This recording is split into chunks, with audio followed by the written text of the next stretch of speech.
Welcome back to another sewing tutorial. Today I'm turning the Becca skirt into a towel wrap skirt. So I'd say let's get started. If you're new here, welcome. I'm Leah. I studied fashion design, pattern making and worked as a professional seamstress for 3 years, and now I'm sharing what I've learned with you so you can easily make your dream clothes yourself. I have printed the pattern for the Becca skirt already, and I'll just be taping it together now. And if you are printing it, just check the box print 100% so that the scaling will be right. You can then measure the square 5 to 5 centimeters to check if the scaling is right, or 2 by 2 inches.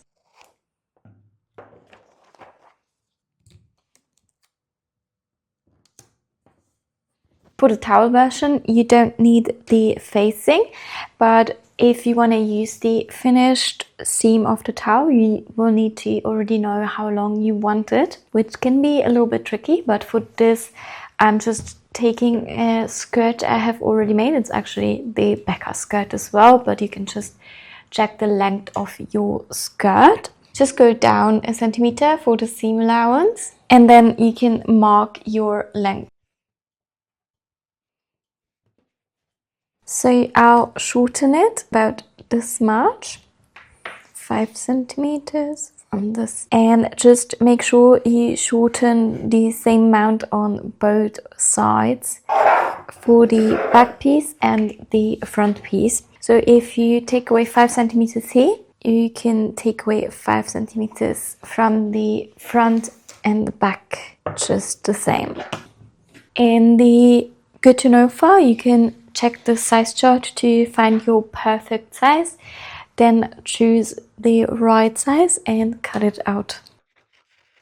For the back piece, I have folded in the fabric, so just make sure to match up the bottom seam. If you want to use the finished edge, you don't need any seam allowance. If you want to finish it seamless, you can also finish it with bias tape, just as we usually finish the edges, but then you'll need some extra seam allowance, just remember that. And you can always make it shorter, but you cannot make it longer, just remember that as well. So I'm just pinning it to be sure that the length is right. To make sure it is folded in straight, I'm also quickly measuring from the edge here to the edge here as well.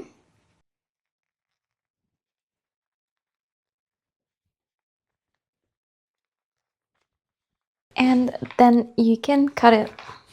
Don't cut down the dart, just cut straight, and the seam allowance is already in there as always. Also, now cutting the front piece, I have pinned it as well. And if you are cutting with scissors, just pin a little more, because when you lift the fabric, you'll move the pattern a little bit. Also here, you don't need any seam allowance, it's already in there. And you can also shorten the front part a little bit if it's getting tight with the towel. It just doesn't wrap around as much then, but you also don't really need to have it wrap around all the way. On the left side of the fabric, you can mark your darts and then take the pattern off, turn it around and mark it on the other side for the back as well, and for the second front piece too.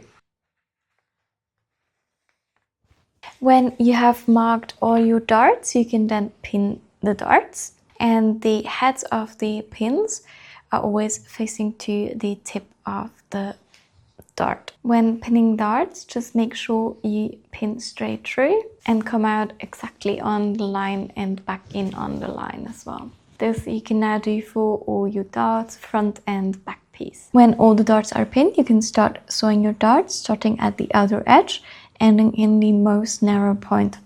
At the start and at the end, I'm going to do a few back and forth stitches. I'll be using stitch length 2.5 for this, because you really want to hold it together, and I'll be pulling out the pins as I'm sewing. At the end, I'll do a few stitches by hand to be sure that I'm ending precisely at the edge. And then I'll just turn it around and do a few back stitches exactly on the line I've just sewn. And this really needs to be precisely on the top and precisely from the edge as well. Otherwise, it will not be nice. However, with towel fabric, you will not be able to see it too well, but it's important to always do it anyways, like this. And then you can sew all your darts just like that. At the ironing board, I'll be ironing the darts towards the middle. For this, I'm always pulling a little bit. I'll also iron from the other side, just to be sure it lies nice and flat. For the front piece, the longer part is the middle, and I'll be ironing it towards the middle here as well, for both pieces again as well. Because towel fabric is so thick, I want the darts to be extra flat and not move. So that's why I'll be sewing down along the edge here again as well. But I'll be using stitch length 3.5, a slightly longer stitch, and just start sewing down. So with the inside of the sewing machine foot, I'm following the dart here. And when I'm almost at the tip, I'll just finish like this. This stitch you will see from the outside, but it hides in the towel fabric anyways. Just rough it up a little bit. It's still slightly pressed from the ironing, but like this it's just much more comfortable to keep in shape. So here I have not done it yet, but I'll just do so now as well. Still a bit flat from ironing, and now just sew along the edge here too. This I'll do for all 4 darts. Using my serger, I just sew along all side seams to clean up the edge. You can also wrap it into bias tape if you like. And if you don't have a serger, just do a zigzag stitch across the edge to make sure it doesn't fray. So you can do all your side seams like this, or just do a zigzag stitch across the edge. If you get extra bias tape, you can wrap the side seams of your piece also into bias tape and just sew it on like this. Or you can use the serger for all the side seams, or you can do a zigzag stitch across the edge. But it is important that you do something because towel fabric tends to fray a lot. When you're here, you can then take your pieces, and with the nice side of your back piece facing upwards, you can place the front pieces onto your piece and match up the side seam and pin it all up on both sides. Here it's important that the nice side of the front pieces are facing the nice side of the back piece. So outside, nice side, outside. So this will be the inside of the piece. This will be the nice outside part, the nice outside facing the outer part of the skirt, the nice finish, and the part that will be inside is now facing upwards.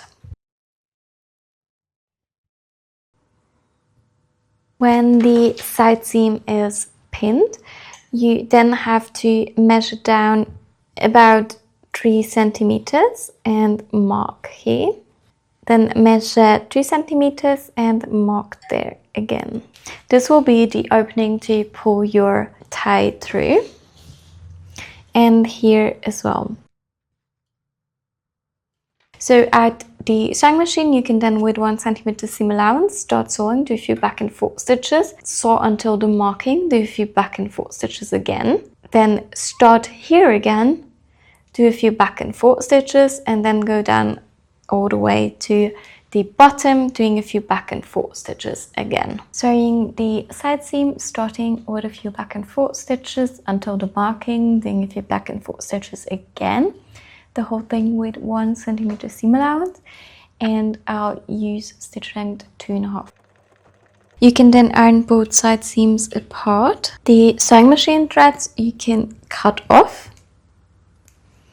And the overlock threads you need to pull in so that it will not open up again.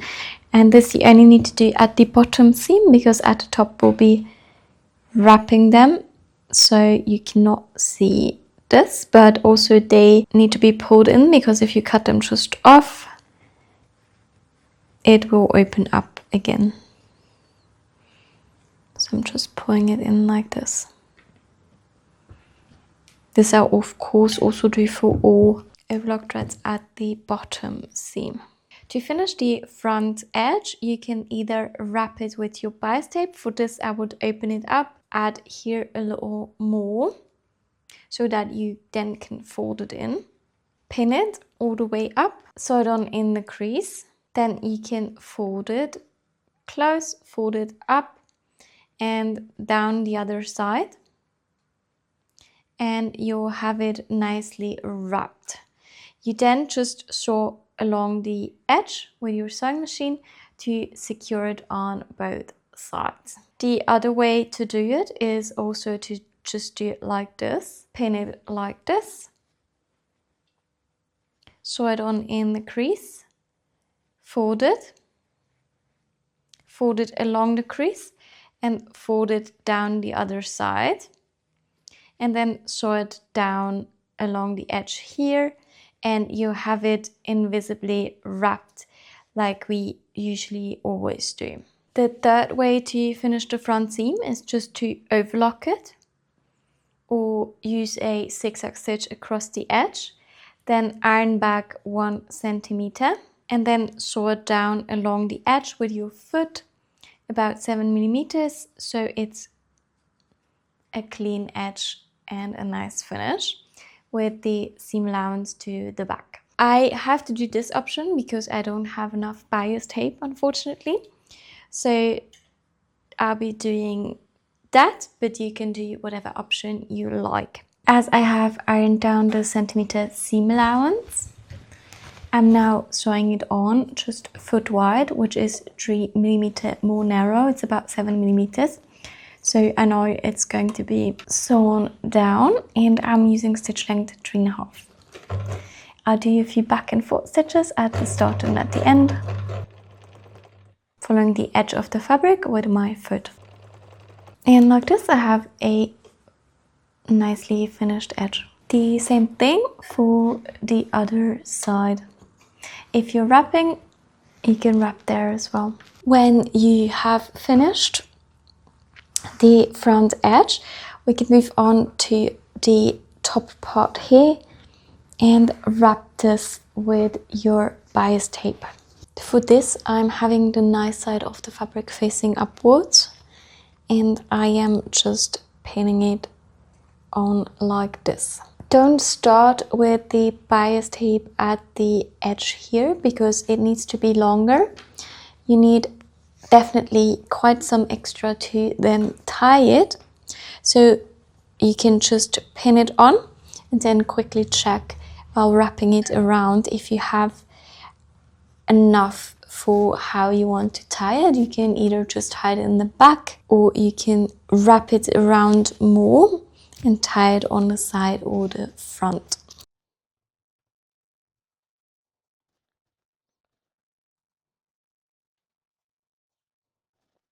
To make sure you have enough on both sides, just place it like this,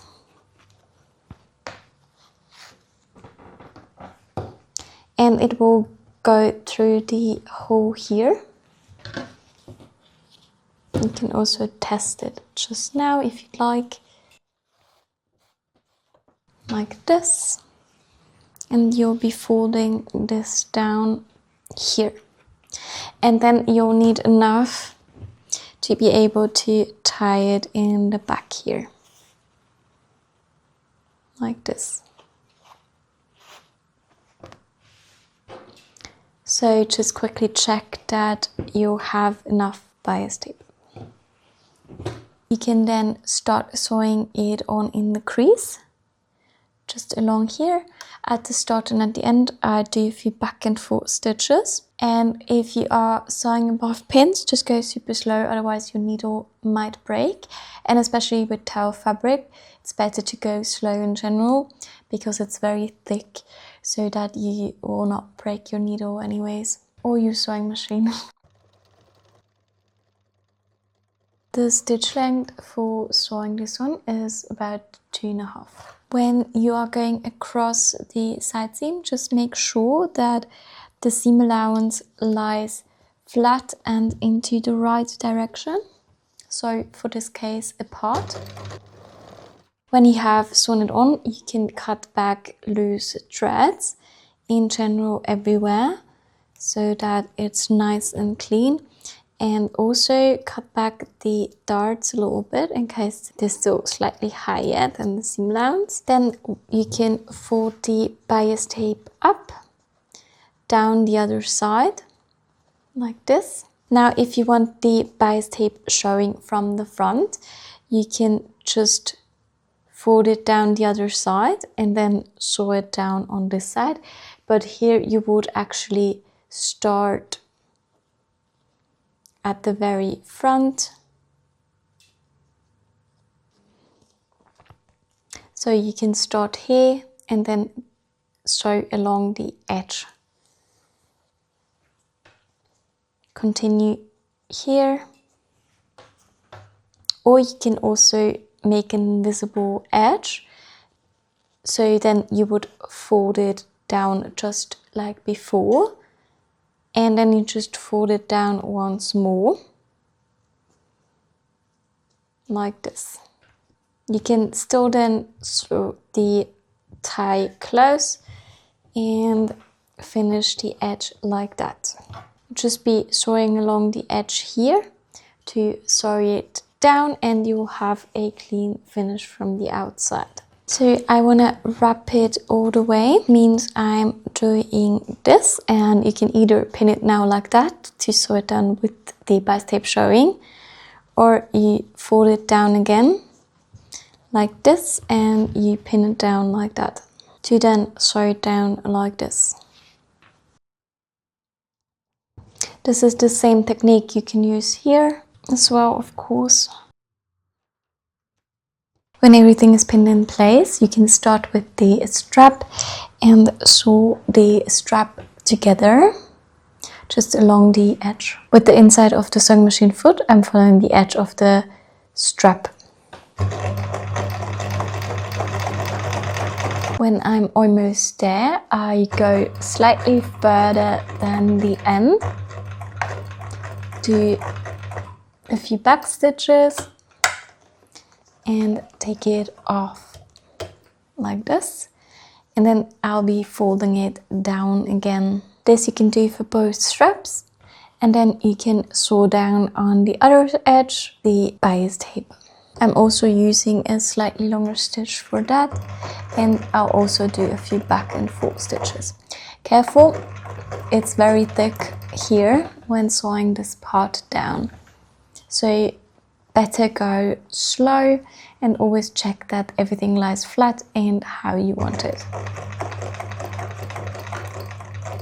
Going above the darts, I am doing so by hand because it is very thick and I really don't want to break my needle. And then when I'm over it, I can stop sewing again. And when you've sewn all across, that's basically it. Just make sure you cut back all the loose threads, and then you can put it on.